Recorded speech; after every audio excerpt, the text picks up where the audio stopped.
नमस्कार, कानपुर वार्ता में आपका स्वागत है। मैं हूं आलोपाल। कृपया इस चैनल को देखिए, लाइक कीजिए, शेयर कीजिए और सब्सक्राइब जरूर कीजिए। आज पेरिस ओलंपिक से भारत के लिए एक बड़ी खबर आई। अब उसे अच्छी खबर के रूप में लिया जाए या बुरी खबर के रूप में लिया जाए, ये आप लोगों को सोचना है या बाकी लोगों को सोचना है, देश को सोचना है। लेकिन जिस खेल में पूरा देश ये मान करके चल रहा था कि इसमें गोल्ड हमारा पक्का है, उसमें हमको सिल्वर मेडल से संतोष करना पड़ा। अच्छी बात ये हुई कि ये सिल्वर मेडल इस 2024 ओलंपिक का भारत का पहला सिल्वर मेडल है। अभी तक जितने भी मेडल भारत ने जीते हैं वो सारे के सारे ब्रॉन्ज हैं।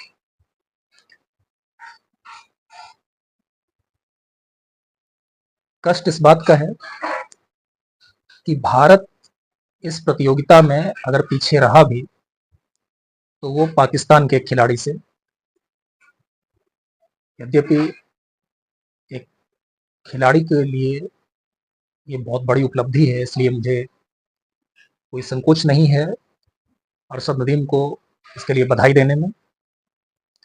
क्योंकि वो पाकिस्तान के हैं इसलिए थोड़ा सा दिक्कत होती है। मेडल टेबल में भारत अभी 64वें स्थान पर है, जबकि पाकिस्तान शायद 53rd पर है। पाकिस्तान ने अभी तक केवल एक मेडल जीता है और वो गोल्ड मेडल जीत लिया है, और वो भी जेवलिन थ्रो में। अभी 2 दिन पहले एक बुरी खबर आई थी अपनी, जब विनेश फोगाट को डिस्क्वालीफाई कर दिया गया था। तो यहाँ पर मुझे लगता है कि हमारे खेल प्रशासन को इस पर ज़्यादा ध्यान देने की ज़रूरत है। जब सरकार इतनी सहूलियतें दे रही है, पहले के मुकाबले बहुत ज़्यादा सहूलियत दे रही है, पैसा भी बहुत खर्च कर रही है, तो जो खेल प्रशासन को जो अधिकारी चला रहे हैं, जो पदाधिकारी चला रहे हैं, उनको इस पर ज़्यादा ध्यान देने की ज़रूरत है। नीरज चोपड़ा ने जब पिछले ओलंपिक में गोल्ड जीता था और जिस तरह से उनका थ्रो बहुत अच्छा रहा था, और जहाँ तक मुझे याद है कि उसमें भी अरशद नदीम नंबर 2 पर रहा था, और उस समय उसने एक स्टेटमेंट दिया था कि मेरा लक्ष्य नीरज चोपड़ा से बेहतर करने का है। यद्यपि नीरज चोपड़ा को उसने अपनी प्रेरणा भी माना था, लेकिन इन 4 सालों में आप फर्क देखिए कितना हुआ है कि अरशद नदीम, जो पिछली बार काफी पीछे रह गया था नीरज चोपड़ा से, इस बार उसका थ्रो नीरज चोपड़ा से करीब करीब 3.5 मीटर ज्यादा गया। जबकि नीरज चोपड़ा अपने ही जो बेस्ट है उससे भी काफी पीछे रह गए। हो सकता है वो अपने बेस्ट के नजदीक भी पहुंच जाते तो भी वो नंबर 2 पर ही रहते, क्योंकि ये वर्ल्ड रिकॉर्ड हो गया है शायद। अब यहाँ पर एक चीज ये लगती है कि शायद हमारे यहाँ जो स्टारडम होती है वो लोगों को थोड़ा परेशान कर देती है। परेशान कर देने का मतलब ये कि वो अपने आप पर कंट्रोल नहीं रख पाते। पिछले ओलंपिक में गोल्ड जीतने के बाद नीरज चोपड़ा के ऊपर पैसों की बारिश हो गई। अनेक राज्य सरकारों ने उनके लिए बहुत सारे प्राइज डिक्लेयर किए। कई कंपनियों ने अपने प्रोडक्ट्स उनसे एंडोर्स कराए। तो शायद कहीं वो, मुझे लगता है कि थोड़ा बहुत भटक गए। जहां तक बात विनेश फोगाट की है, तो विनेश फोगाट वाले केस में अब चूंकि 3 दिन हो चुके हैं, तो मुझे लगता है कि अब इसमें लोगों को भावनाओं से ऊपर आकर के वास्तविकता पर ध्यान देना चाहिए कि आखिर ऐसा हुआ क्यों। मैंने अपने पिछले वीडियो में भी कहा था, पिछले 2-3 दिन में बहुत सारी चीजें और क्लियर हो गई। विनेश फोगाट, जो मैंने पिछले वीडियो में भी एक एज का फैक्टर बताया था कि वो लगभग 29 साल की हो चुकी हैं, यानी कि 30s में वो चल रही हैं।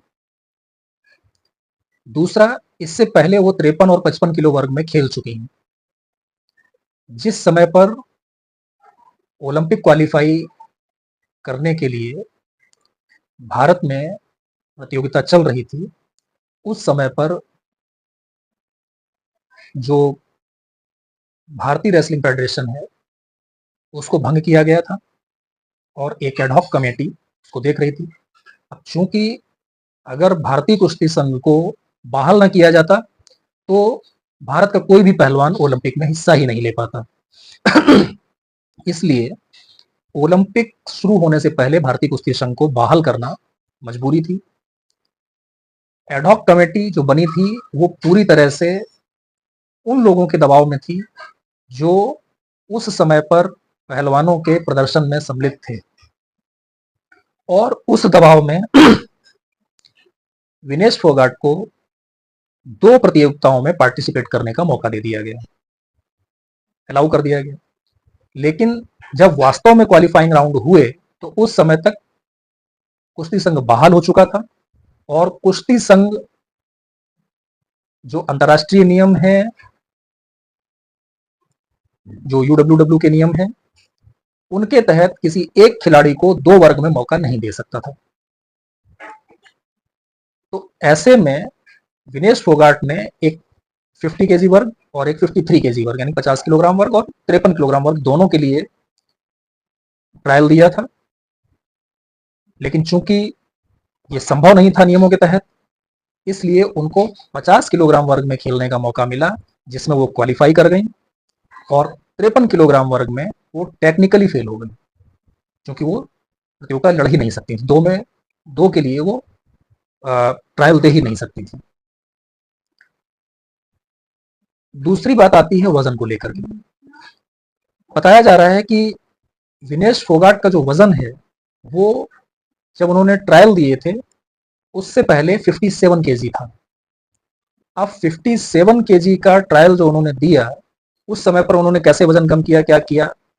जाहिर सी बात है उन्होंने ट्रेनिंग करी होगी, वजन घटाया होगा, क्योंकि लोकल मुकाबला था, लंबे समय से भारत में चैंपियनशिप हुई नहीं थी, तो वो, और विनेश फोगाट कई सालों से खेल रही हैं, तो वो 50 किलोग्राम वर्ग में क्वालिफाई तो कर गई, वजन घटा करके भी क्वालिफाई कर गई, जैसे जो भी स्थिति रही हो। लेकिन उसको मेंटेन रखना वो एक कठिन चीज होती है।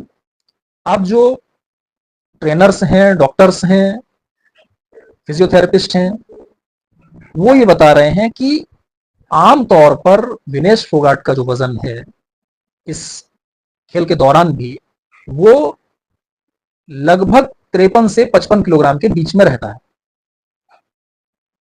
जब उन्होंने पहले दिन मुकाबले खेले, जब उन्होंने लगातार एक ही दिन में 3 मुकाबले खेले और तीनों जीते, तो उससे पहले उन्होंने बहुत लंबे समय तक ट्रेनिंग की, और उस ट्रेनिंग का नतीजा ये हुआ कि उनका वजन 50 किलोग्राम से नीचे आ गया। लेकिन जैसे ही आप कुछ खाते पीते हैं, आपकी बॉडी बहुत तेजी से रिकवर करती है। वजन होने और पहला मुकाबला खेलने के बीच में लगभग 2-3 घंटे का डिफरेंस रहता है। तो जब पहले दिन उन्होंने वजन दिया, उस समय पर शायद उनका वजन 50 किलो से कुछ ग्राम यानी कि 25-50 ग्राम कम था, यानी कि वो किसी तरह से मेंटेन करके पहुंची थी। लेकिन बाउट लड़ने से पहले उनको एनर्जी की जरूरत होती है और वो अलाउड होता है, तो उन्होंने कुछ एनर्जी ड्रिंक्स लिए, कुछ सॉलिड फूड्स भी लिए होंगे, पानी जाहिर सी बात पिया होगा। तो उसके चलते एक ही दिन में उनका वजन लगभग 3.25 किलो बढ़ गया। अगले दिन उनको फाइनल खेलना था। जब शाम को उनका वजन लिया गया तो उनका वजन 2 किलो 700 ग्राम ज्यादा था, और उसको रिड्यूस करने के लिए उनके पास केवल 12 घंटे का समय था, और उस 12 घंटे में हर तरह के प्रयास करने के बावजूद जो फिजिकल ट्रेनिंग हुई वो तो हुई ही, इसके अलावा बताते हैं कि उनके बाल भी काटे गए, उससे भी जो भी 10-20-25-50 ग्राम वजन कम हो पाया होगा वो हुआ। उनके कपड़े काट के छोटे किए गए, उससे जो भी 10-20-25 ग्राम कम हो पाया होगा। तो यानी कि वो अपना जो वास्तविक वजन है उसमें जो 2 किलो 600 ग्राम बताया जा रहा है, वो 2 किलो 600 ग्राम नहीं कम कर पाई थी, वो लगभग 2.5 किलो या उससे कम ही कम कर पाई थी। बाकी का वजन आर्टिफिशियली कम किया गया, फिर भी वो 100 ग्राम ऊपर हो गई और डिस्क्वालीफाई हो गई।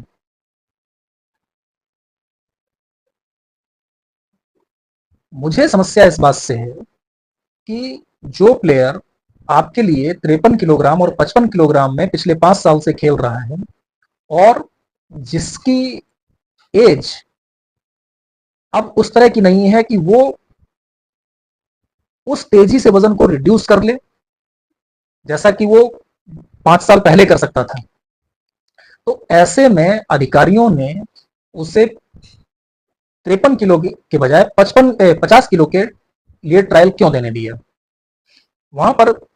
और ये जिद तो नहीं चल सकती ना।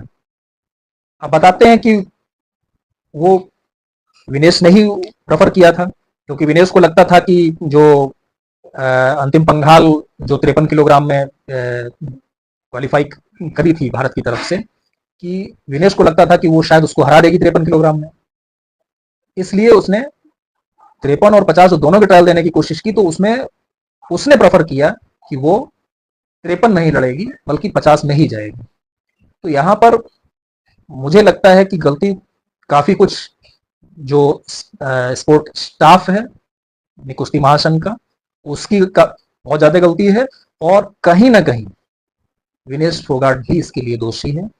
उसको ये मानना चाहिए, महसूस होना चाहिए था कि इस उम्र में आप 7-8 किलो वजन कम नहीं कर सकते हैं, और कर भी सकते हैं तो उसको मेंटेन नहीं रख सकते हैं, क्योंकि उसने शायद उस पर ध्यान नहीं दिया। और उसकी एक बेवकूफी, भारत को मेडल नहीं मिला कोई बात नहीं, लेकिन एक बड़ी शर्मिंदगी का विषय बन गई। डिस्क्वालीफाई होना वो शर्मिंदगी का विषय होता है, बजाय मुझे तो लगता है कि अगर उसका वजन नहीं आ रहा था तो वो कोई मेडिकल रीजन बता करके अगर अपना नाम भी वापस ले लेती तो भी उसको रजत मिल जाता।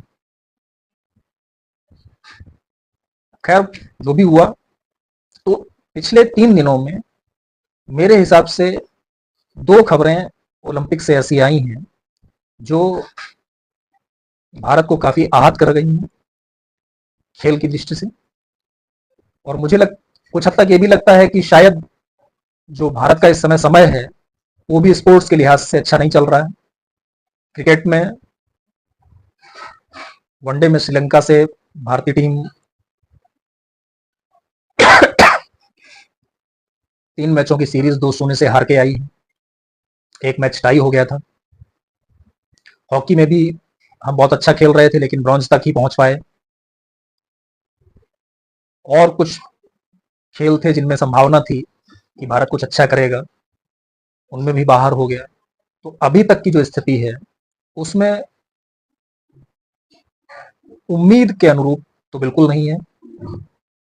आगे जो बचे हुए दिन हैं उनमें देखते हैं क्या होता है, लेकिन मुझे लगता है कि भारत को कम से कम एक गोल्ड तो जीतना ही चाहिए। और अपने जो पड़ोसी है बहुत ही घटिया किस्म का पाकिस्तान, पहली में कम से कम उससे तो ऊपर आना चाहिए। इस चर्चा में जुड़ने के लिए बहुत बहुत धन्यवाद। नमस्कार।